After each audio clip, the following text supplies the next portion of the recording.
अजीजान गिरामी, हम तारीख कैसे बताएं आज लोगों को। जंग आजादी में 30,000 उलमा अहले सुन्नत को दरख्तों पर लटकाया गया था। दिल्ली से लेकर कश्मीर तक दरख्तों पर उलमा को लटकाया गया था। उनका खून नहीं है हिंदुस्तान में? और यहां पर अंग्रेजों के खिलाफ सबसे पहले फतवा देने वाले अल्लामा फजल हक खैराबादी, जिनका नाम तक नहीं लेते ये जालिम, आज दिल्ली की जामा मस्जिद में आपने सबसे पहले फतवा दिया था अंग्रेजों के खिलाफ, इनसे जिहाद करो। और उस फतवे की पादाश में सजा में आपको काला पानी की सजा दी गई।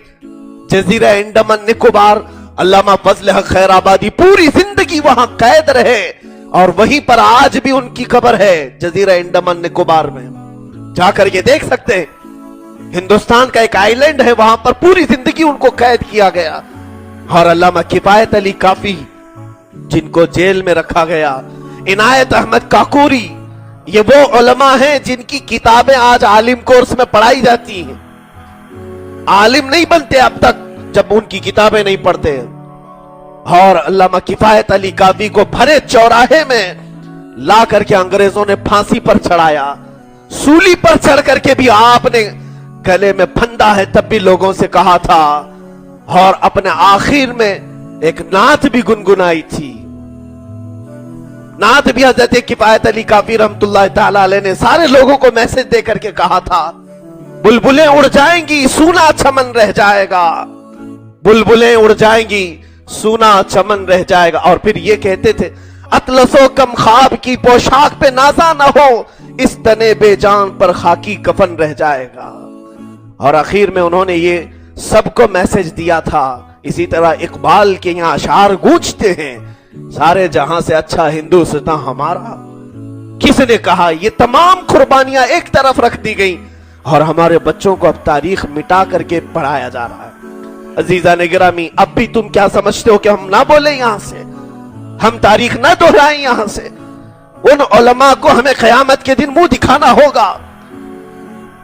एक बड़े बुजुर्ग आलिम दीन हैं, फरमाते हैं दिल्ली में जब अंग्रेजों की शोरिश बड़ी हुई थी, एक मौलाना जा करके एक अंग्रेज वायसराय से मिलने के लिए गए हैं, तो देख रहे हैं उसके घर के पास कबाब की बू आ रही है, बहुत ज्यादा गोश्त भूनने की बू आ रही है। उन्होंने पूछा कि ये बू कैसी है, इतनी तेज गोश्त भूनने की। उसने अपना दरवाजा खोला और पीछे जाकर के देखा तो अंगारे पूरे जलाए हुए हैं और एक आलिम को उसमें लिटाया है। ये तमाम जुल्म सितम हमारे साथ किए गए हैं और फिर आज हमसे कुर्बानियों की बात पूछ रहे हो और फिर हमारी तारीख के बारे में कह रहे हो कि हम देशभक्त नहीं है। मेरे अजीजों, देशभक्ति का राज अलापने वाले वो अपनी तरफ से अलापे।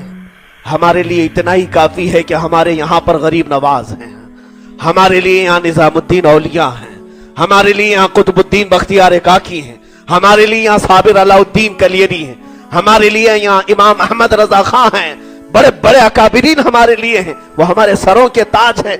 तो जिनके इतने सारे बुजुर्गों का मानने वाला कभी उनके वतन के साथ बेवफाई हरगिज नहीं करेगा, कभी बेवफाई नहीं करेगा। अगर हिंदुस्तान से हमने बेवफाई की तो गोया कि हमने गरीब नवाज से बेवफाई की है। अगर हिंदुस्तान से बेवफाई हुई तो गोया कि हमने इमाम अहमद रजा खां के वतन से बेवफाई की। हमसे बेवफाई की कैसी